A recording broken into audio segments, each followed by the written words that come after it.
Eu até os meus 17 anos, nossa, com muita força, eu sempre usei minha fé como oficina dos meus próprios desejos, cara. Era só pedir, Bruné. Eu só pedia. Pra mim, a fé era uma oficina de criar os meus desejos. E eu vejo que isso é um grande ponto de gargalo. Não consigo afirmar com exatidão, mas eu vejo que são dois pontos, assim. Que a fé, que eu vejo que é um ponto que muita gente se encontra. Assim, parece que é um afunilamento. Sabe, curva de rio. As pessoas que usam a fé como oficina dos seus próprios desejos. Por exemplo, aquela pessoa que às vezes reza todo dia à noite é pra pedir. Eu espero que amanhã eu consiga isso. E é oficina de desejo ali. Vamos lá. Coloca ali. E aquelas pessoas que resgatam a fé no momento de muito desafio. Eu vejo são duas pontas. Por que você acha que... Eu não sei, é uma percepção particular minha, tá? Que são curvas onde muita gente se encontra. Muita gente se encontra e fala assim, puta, é verdade, eu peço pra cacete, cara. Só peço. E a tua visão disso? Quanto é legal, não é legal, pedir demais, não pedir? Qual que é às vezes, sabe, qual que é o ponto limite de... Eu acho que a sua relação com Deus é baseada nas experiências que você teve. Tá. Então, quem não teve nenhuma experiência com Deus ainda vai pedir coisa até sem noção. O próprio livro do apóstolo Tiago, capítulo 4, diz: pedis e não recebeis, porque pedis mal, para gastardes com os vossos próprios prazeres. Uau. Então, nossa, repete, cara, achei incrível. Tiago, capítulo 4, tá. Diz assim: pedis e não recebeis, porque pedis mal, para gastardes com os vossos próprios prazeres. Então, o cara chega para Deus e fala assim: Deus, eu tô querendo muito uma Ferrari, sabe? Eu tô querendo me levantar nessa vida. Eu falo, cara, por que eu vou dar uma Ferrari pra esse cara? Não tem sentido, sabe? E tem gente pedindo aquilo que quer pra Deus, que é como se fosse pedir uma Ferrari. Não tem sentido pra Deus. Eu falo, não tem sentido eu te dar isso. E tem gente que tá pedindo algo pelo outro, às vezes. É pedir e é legal isso, né? Tem gente que acha que Deus é seu servo, que Deus vai atender tudo. E, na verdade, Deus dá conforme a sua vontade. Então, antes de você se tornar um perito em pedir, entenda qual é a vontade de Deus. Que é muito mais fácil você encaixar o teu pedido com aquilo que Ele quer. Vou dar um exemplo. Eu tenho uma oração, uma pregação minha no YouTube chamada Oração Inteligente. Tem quase 3 milhões de views no YouTube, só essa pregação. Tá. E eu explico o seguinte: por que oração inteligente? Porque tinha uma mulher em Israel chamada Ana, que era, quando não pode ter filho, estéril. Era estéril. Tá. E o sonho dela era ter um filho, e ela não conseguia ter filhos.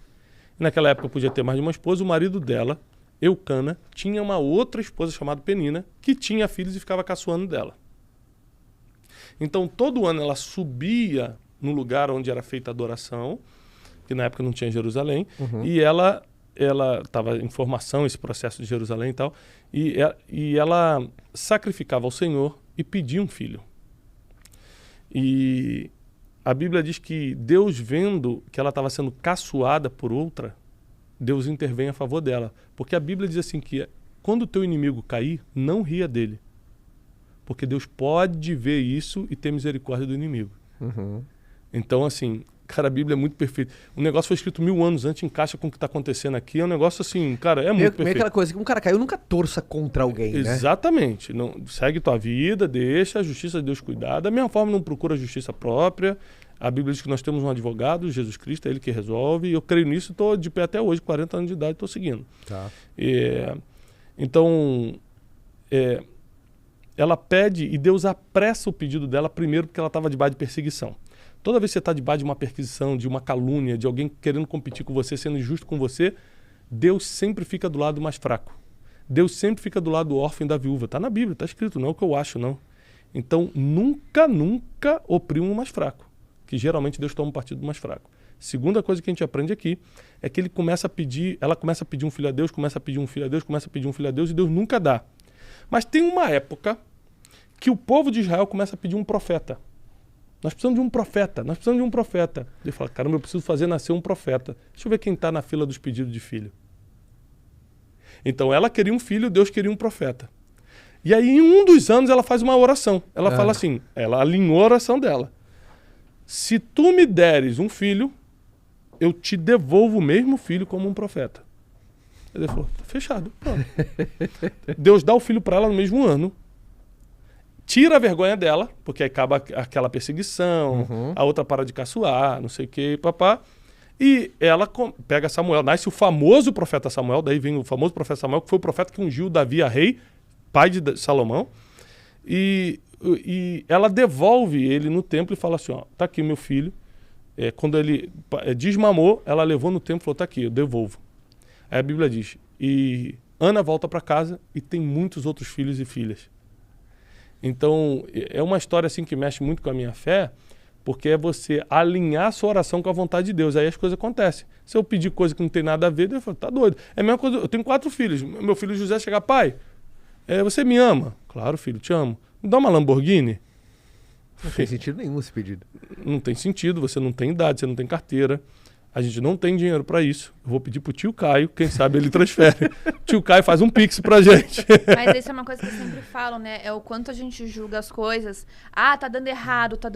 Mas tá dando errado porque dentro do seu julgamento você acha que tá dando errado. Uhum. É só o modo de ver, é sua interpretação. É o seu modo de ver. E lá na frente, em algum momento, isso vai fazer sentido do porquê que tá dando errado, mas na verdade tá dando certo.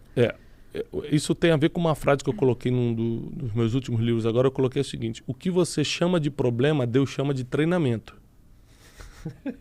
Então para você é um problema. Espetacular. Exato. Entendeu? Você tá vendo como problema. Deus que tá lá de cima já viu a linha do tempo toda, viu a timeline, já viu. Ele falou: isso aqui é um treinamento necessário para você entender isso aqui na frente. Só que você não consegue chegar lá na frente, então você acha que é só um problema. Cara, não é um treinamento. É muito bom viver assim, com essa linha. Não facilita o encarar de cada coisa? Não, facilita muito. A gente acabou, por exemplo, de perder uma amiga muito querida, morreu.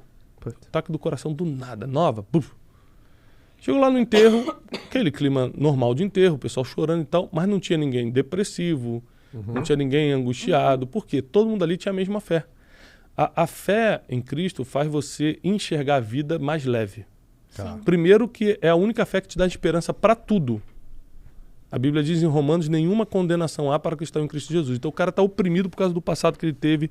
A mulher acha que nunca mais será perdoada por causa da vida que levou lá no passado. E Jesus fala, não, em mim todo mundo é nova criatura, eu deleto o teu passado. Eu deleto o teu passado e escrevo o teu futuro. Aí dá esperança. Morte.